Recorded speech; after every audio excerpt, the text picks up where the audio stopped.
In this video, I'm going to talk about what is communicative competence, how the communicative competence is divided, and I'm going to answer to the question about how the English should be taught, taking into account the learning and acquisition perspective.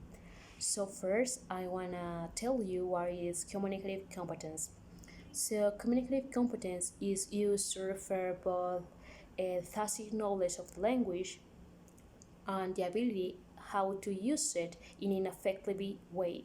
Something that is important about the communicative competence when we are in a second language process is, for example, that we acquire this competence when we know the rules and we know how to use the rules in a historical and sociocultural context.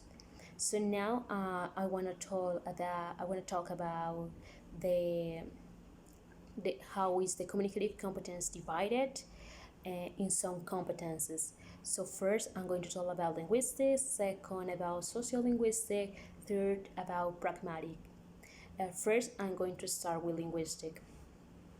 So linguistic is when we have knowledge, a lot knowledge about our proper language. We acquire how to use it and manipulate the rules in a social way, in a personal way. For example, here we can use the Stephen Crush's theory about input and natural ordering. The second competences is sociolinguistic.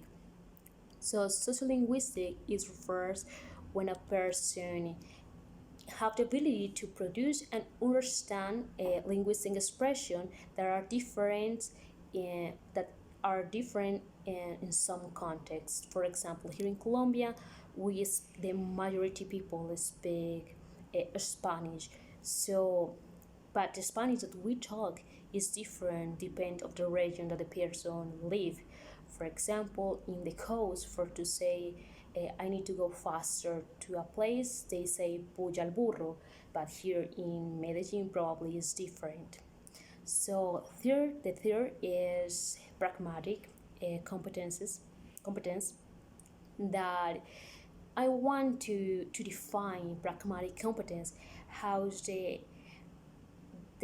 intention that the speaker has to manipulate, modify, or create a new speech. For example, something like a communicative goal. For example, if a girl has American parents, but she's living here in Colombia, and she has a Colombian boyfriend and she's bilingual. One day she decides to go with her boyfriend to her parents' house, and the father say, I don't want this stupid boyfriend here. Probably she are going to manipulate or change the message for her boyfriend. For example, probably she are going to say to her boyfriend, I believe that is not convenient that you stay here, and the boyfriend probably are going to understand the message that the father said but with other words. So she changed the message in this case for don't be rude with her boyfriend. So now I'm going to answer to the question about how the English should be taught, taking into account the learning and acquisition perspective. So I'm going to use a Stephen Cash's theory to answer to this question about how the English should be taught from acquisition and learning process.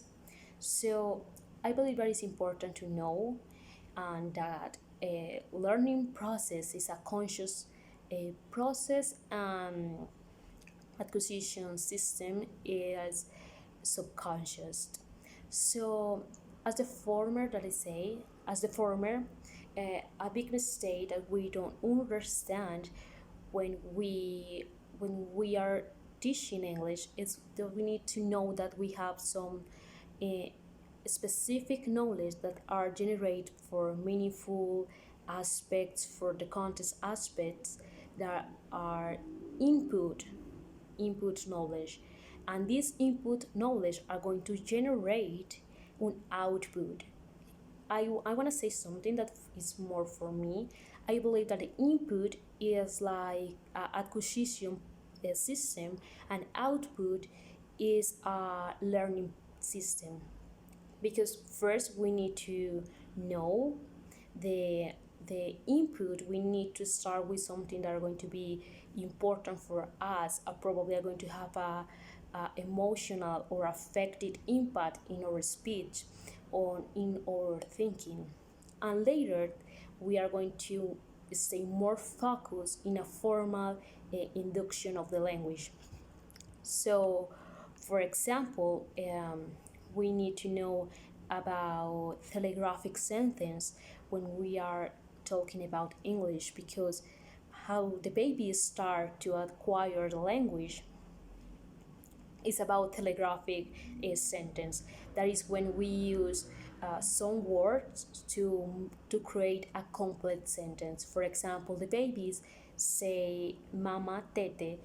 That is a way to say "mom, I want to eat," but they don't use the complete sentence because probably the context, or the they don't make a learning process of the language. He's acquired the language, but he can send a complete message to her mom. I believe that the big mistake of the how we teach English is when we start with a learning process and we forgot the language start with acquisition. Because when a baby pass for this telegraphic sentence with the guides, with when he grow up and with the guides of the person, he are going to develop more knowledge of the language. For example, he can use the manipulate aspect of the language.